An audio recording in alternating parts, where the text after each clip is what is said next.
So this is my day 3 here in Paris. Ayan. So currently we're going to Arc de Triomphe dito sa Paris. And but before that, no, we're gonna have a cup of coffee. And itong cup of coffee na to, hindi siya basta-basta coffee. Signature coffee siya, I guess, and one of a kind. Wala siya sa Pilipinas as of today. So I'm gonna show you, no, where I am going today. Samahan niyo ako. Mag-train tayo, of course. Let's go! Ayan, di natin nabutan yung train. Ang bagal kasi natin. So nandito na tayo sa Buzenva. Ayan, station. Ito yung pinakamalapit na station sa hotel ko. Kaya dito ako lagi origin. Ayan, so now we're gonna wait like 15 minutes for the train to come. Ayan. Okay lang yan. Lagi naman tayo, sanay naman tayo maghintay, no? Taray. Ayan. Kabila dumating na. A few moments later. Yan. So, dyan tayo lumabas, guys. Ponthieu. Ano yung Ponthieu? Bayo?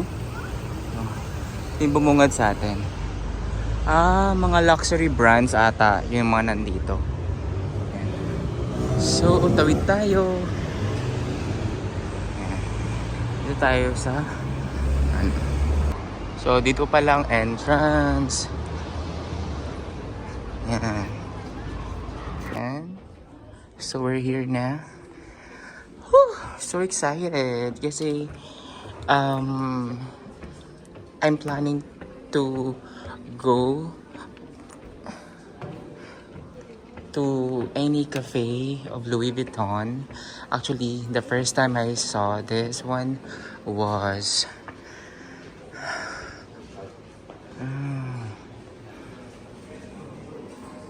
oh, I love it. Bino, puro Louis Vuitton. Grabe.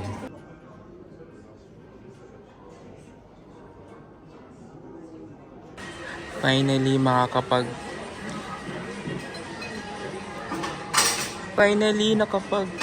cafe na rin tayo dito sa Louis Vuitton Cafe.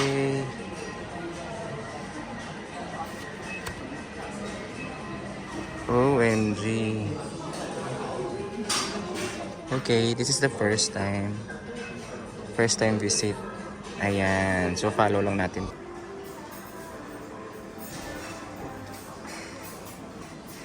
This is the one I ordered. Ayan, ang cute naman ng bag na to.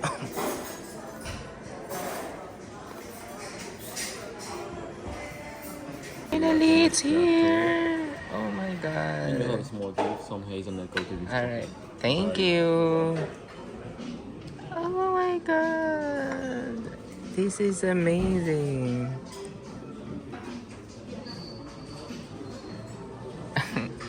Louis Vuitton Paris. Mga best, sobrang sarap niya. As in, I can rate this 10 out of 10. Ganun siya kasarap. And yung caramel macchiato nila, the best. As in, the best. Yung lasa nito ay parang kisses ng Hershey's, pero cake version. Ganun siya. Kasarap.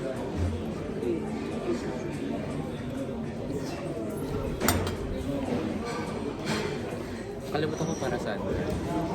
Pwede daw dito. Baka dito ilalagay. Ang tamis, ang sarap. Tamis, the best. The best talaga. Galing. Amazing. So,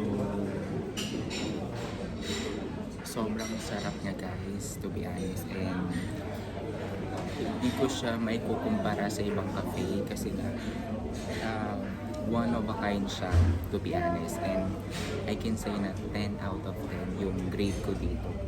And I can say na Kaya pa siya dinadayo dito sa Paris. Actually, first time ko nagpunta ng ganito sa New York. However, gabi nang dumating ako doon sa New York and hindi ako nakapag-cafe. No? So, bumawi ako dito sa Paris since merong LB Cafe dito sa Paris. And sa ibang bansa, sa Philippines wala pa akong LB Cafe. And bumawi lang tayo ngayon kasi parang regalo ko na siya sa sarili ko since nandito naman ako. So, ayun. At the same time, di pa naman tayo nag-breakfast. So, di pa tayo nag-lunch. Ayan. So, ito na yun. Ang sarap talaga niya, promise. Alam mo yung lasa ng dark chocolate. Alam mo yung lasa ng dark chocolate. Pieces. Tapos hindi siya matamis. Yun yung maganda sa cake. This is also one of the signature ng cake nila dito.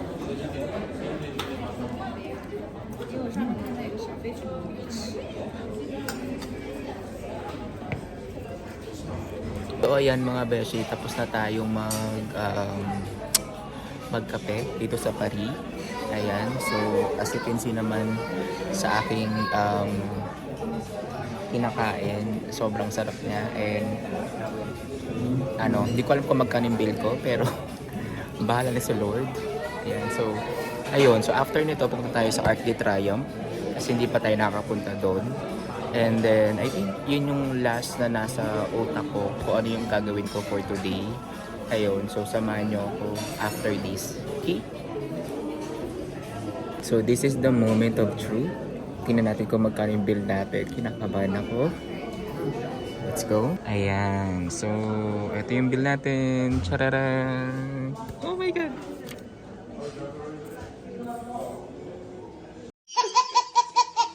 And guys, tapos na tayong kumain dito sa Louis Vuitton Cafe. And pinayagan tayo ng service crew na i-take yung tissue ng Louis Vuitton. Wala lang, souvenir lang. This one, na may logo ng Louis Vuitton. He said na I can take this napkin, no, as a souvenir. Alright. Take natin. Diba? Sayang din to. Louis Vuitton. Ang babaw ng kaligayahan ko, no guys. Let's go. Ayan, so tapos na tayong mag Louis Vuitton Cafe. So what's next for today is Arc de Triomphe. Pero maglalakad-lakad muna tayo dito kasi nga ayun, para malibot natin tong area na to. More on signatures yung mga shop na nandito, guys. I don't know kung anong place to, pero yun nga, malapit siya sa Louis Vuitton. Na tayo going to Arc de Triomphe. Ang ganda ng train station ng ayan, diba? Ang ganda.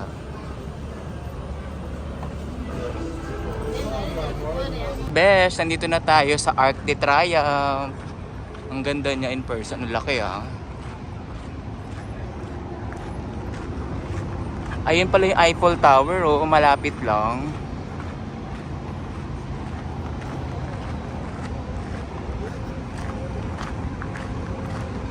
Ang bongga, diba? Ganda.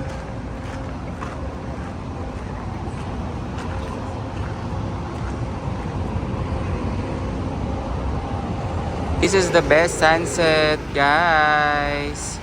Diba? As you can see, no? Arc de Triomphe. Tapos merong araw sa likod.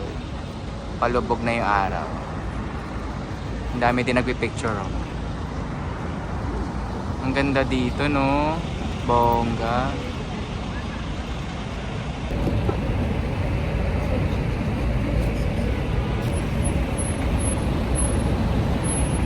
Welcome to Arc de Triomphe, Paris.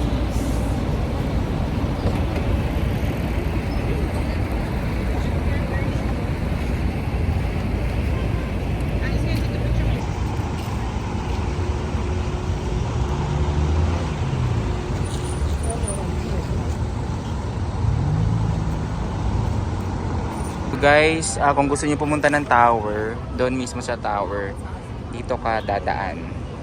Papunta doon sa bilihan ng tickets. Pero kasi wala tayong ticket na binili, guys. Hindi tayo punta dyan. Tingnan natin, puntahan natin. Kasi curious tayo.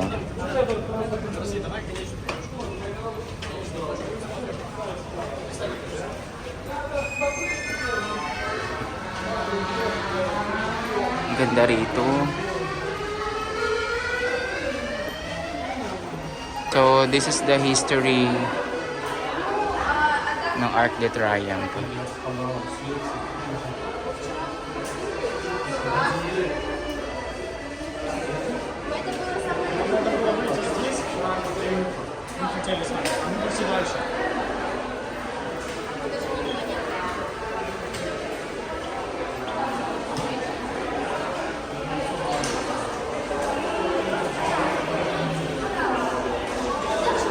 Unfortunately guys, ayan, merong karatula dito na sarado siya ng July 29.